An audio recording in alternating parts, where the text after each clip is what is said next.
6 men move through a darkened corridor. No alarms, no guards, no resistance.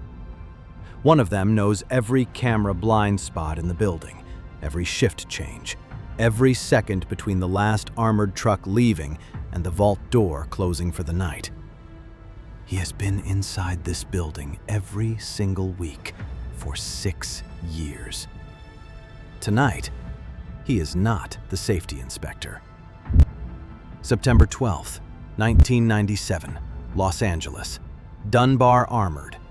$18.9 million. Gone in 30 minutes.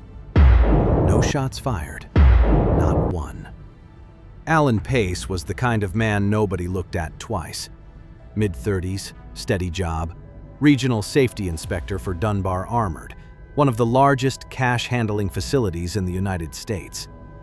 He walked those corridors with a clipboard and a company badge every week for 6 years, checking cameras, checking locks, checking response times. He found every weakness in the building. That was his job. He wrote them all down.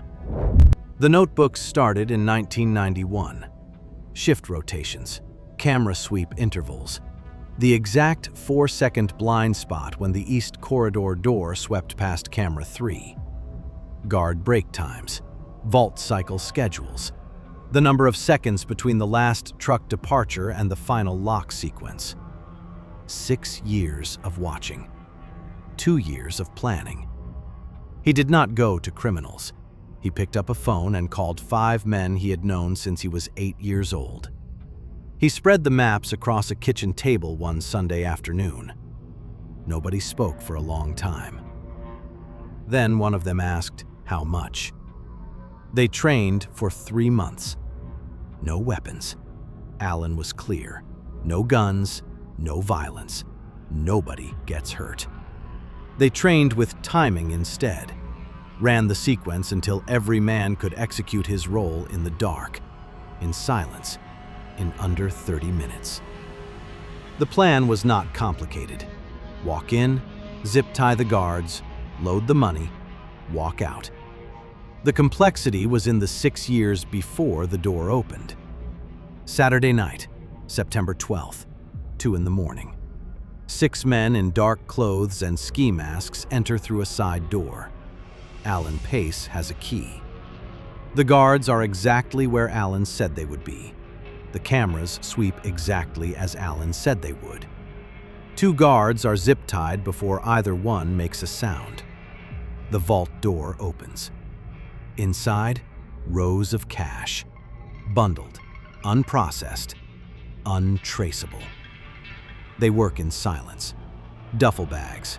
A rented truck parked at the side entrance. 27 minutes.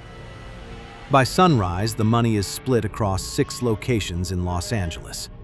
Alan Pace drives home, showers, goes to church. Monday morning, he returns to work at Dunbar Armored, walks the same corridors, checks the same cameras, signs the same clipboard. The FBI arrives that afternoon. They have nothing. No prints, no witnesses, no footage. The case goes cold. For 4 years, Dunbar sits in a federal file marked unsolved. The largest cash robbery in American history. The most professional job anyone in law enforcement had ever seen. The FBI works the case in silence for 4 years. They have one theory: inside job. Someone who knew the building. Someone with access. They pull employment records, interview former staff, run financials. Nothing moves. Alan Pace continues to pass every check. The money sits untouched in 6 locations across Los Angeles while federal agents chase shadows. Then a man shows his girlfriend a bag of money. Not a small amount, not something explainable. A bag. Still bundled in Dunbar Armored currency straps. She asks where it came from. He tells her it is old savings. She has seen the news.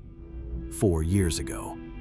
Everyone in Los Angeles saw the news 4 years ago. She makes a phone call.